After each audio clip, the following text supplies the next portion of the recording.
आज्ञा हाँ थरे गोटे मूर्ति कारीगरटे जगन्नाथंकर गोटे सुंदर मूर्ति निर्माण करदेला एवं से मूर्ति आगे बसी भो भो ही कांदिला। से प्रभु को प्रश्न कला मते तो तू कारीगर बनईचु तू निजे भी गोटे कारीगर तू एते सुंदर मनीष को तैयारी करुचु किंतु सेमानकु लोक माने गोईठा दे घर बाहर कर दउचंती किंतु मु जो पत्थर रे हो काठरे हो जो मूर्ति निर्माण करुची ताकू मंदिर रे नहीं पूजा करचंती।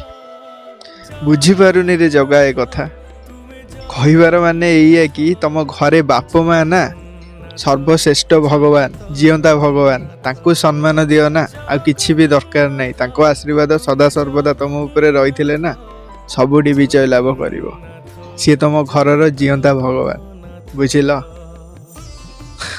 थरुटे बाप माँ को सम्मान कर आ किछि भी दरकार नहीं बुझिया लोक ठीक बुझिबो।